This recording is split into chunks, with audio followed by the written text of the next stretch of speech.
Hello, what's up? I think it's been 1 month since I was posting something, and this time I finally have another trip. This trip I've been thinking about for a long time, not like planning, but you see pictures on Instagram, you keep it in your mind, like, yeah, maybe one day I should go. So, we are going this time to the deserts of Inner Mongolia, to the capital of Inner Mongolia, Hohhot. So it's going to be a short trip, like just a weekend. Actually, Inner Mongolia is huge and there's a lot of things to see. But for one weekend only, I chose a city walk. And on the next day, the whole day is going to be like in the desert. First things first, morning starts very early. We decided to go to the temple in the morning and we went there through the park. A lot of old Chinese people enjoying their sports. 8 in the morning, like, hello, can you sleep? But since the airport, I noticed that here, except the Chinese characters, you can see Mongolian characters that obviously I don't understand, but looks interesting.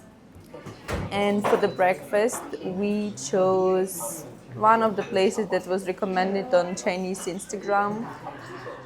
Some kind of dumplings with sheep meat and with lamb, yes, with lamb, and local yogurt with local salt tea.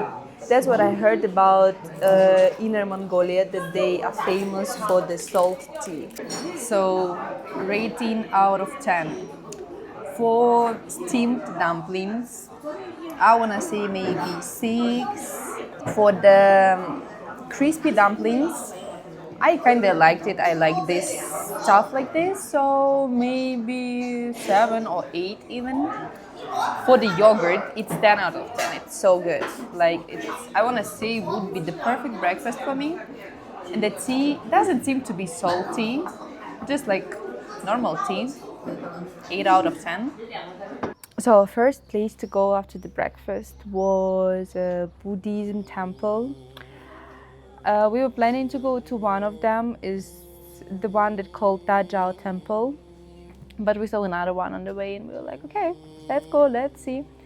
So both of the temples are Tibetan Buddhism temples, something like this. We saw a lot of monks here, even some ceremonies.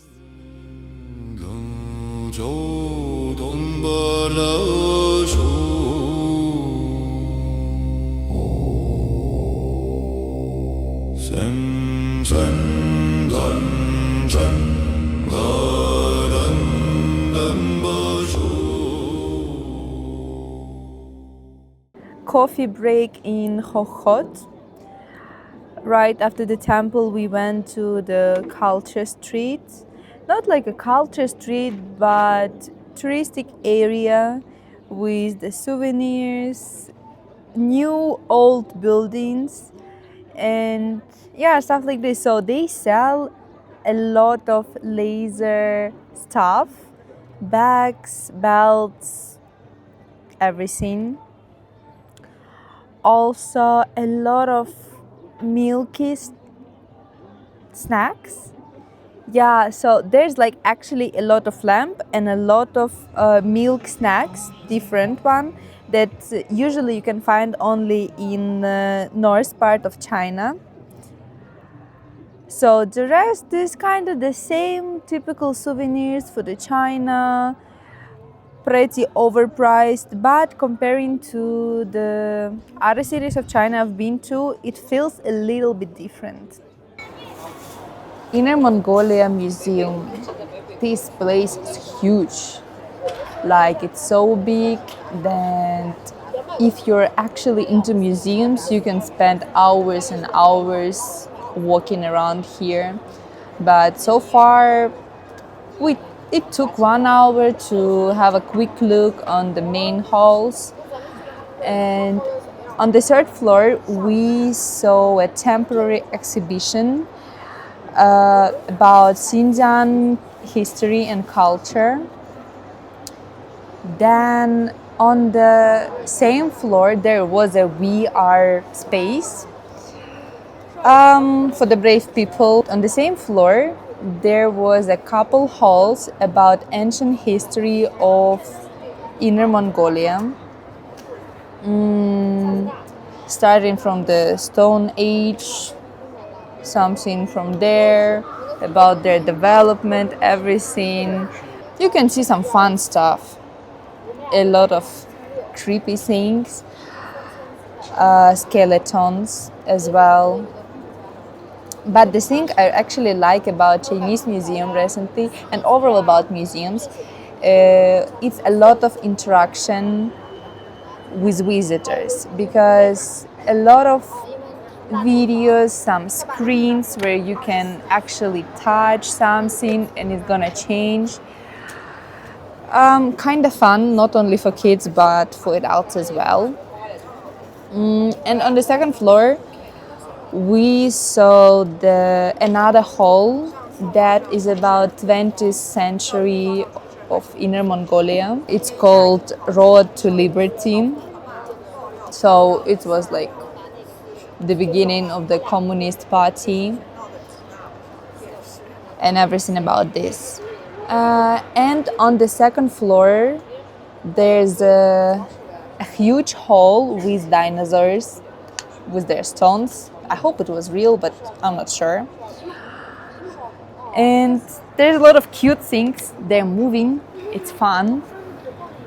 And after these, there was like also an ice age period. And that's pretty much it.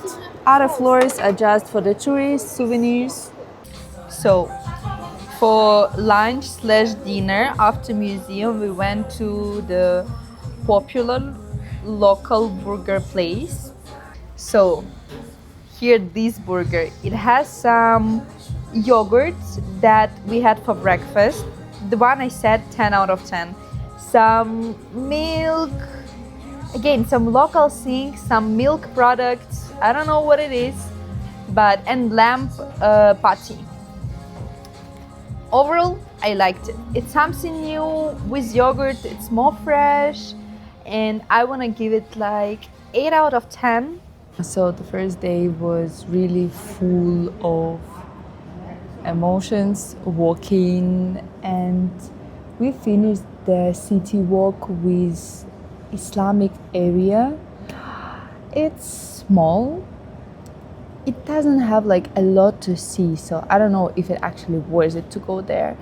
But there's like Islamic temple, couple beautiful buildings, but it's a really small area with most of the buildings are empty. And what can I say about the city? It's a really small city. Okay, comparing to the others, at least. Because the whole day I didn't see any foreigners, like zero except me. It was really unusual because I thought that the capital of Inner Mongolia, there's gonna be like more tourists.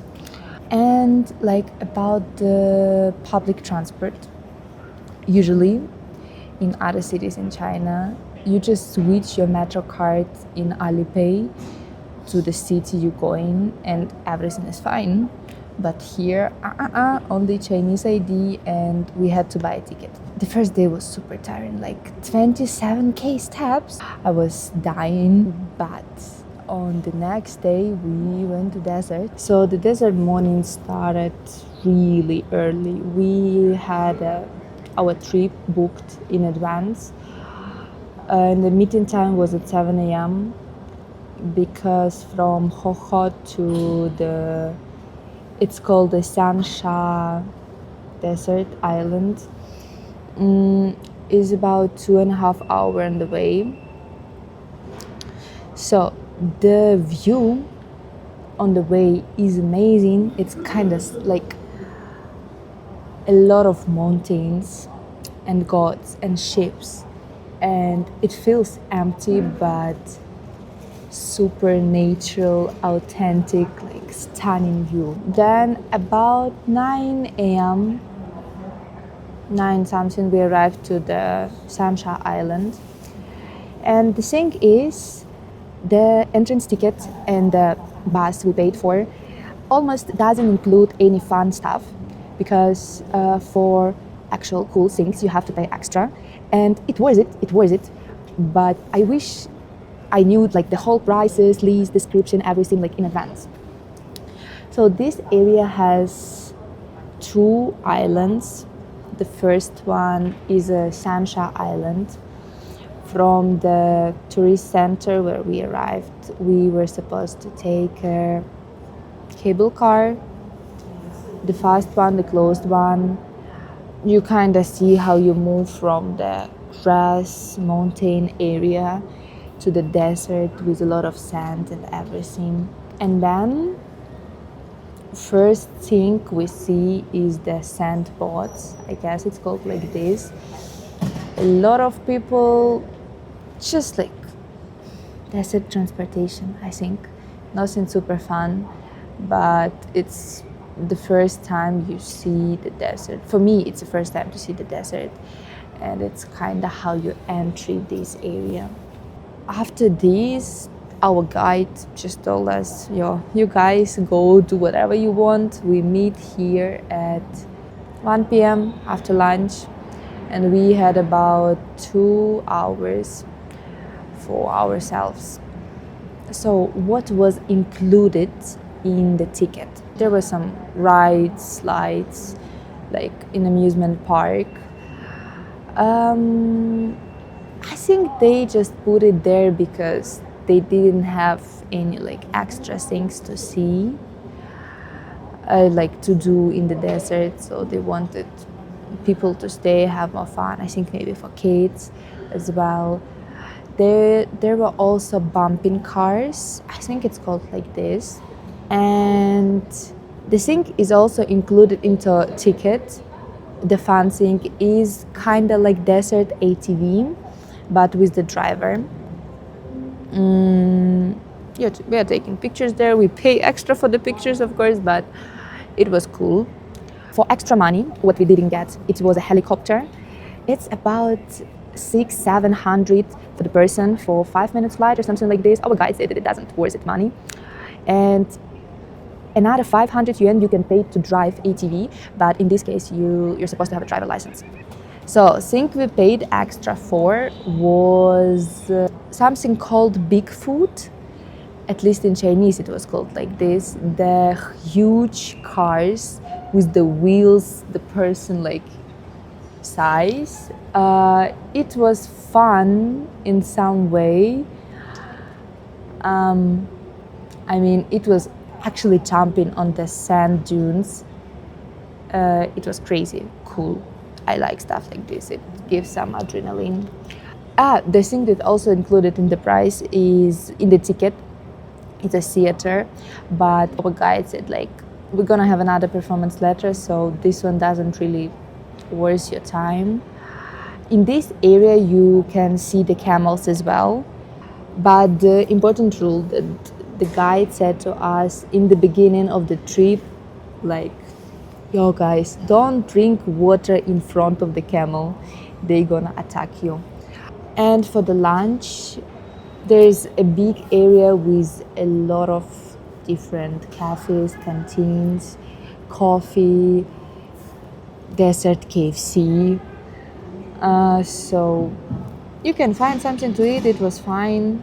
After this, we paid for the second island, and to get there, we were supposed to do it on the camels. The ride, I think, was about like maybe 10-15 minutes, something like this. So second island, I want to call it a scam. There's like, I think there's supposed to be a resort area, but it's not a touristic season. And there's like a water park and some swimming pools that are very famous on, not famous, but like you see it a lot in Xiaohongshu, Chinese Instagram, yeah.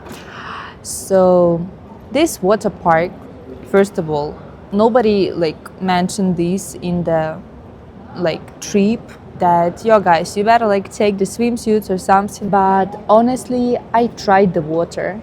It was really cold, and the pools are not deep at all. It's like 0.7 meters and zero point 0.3. After this, we had a performance about traditional Mongolian wedding.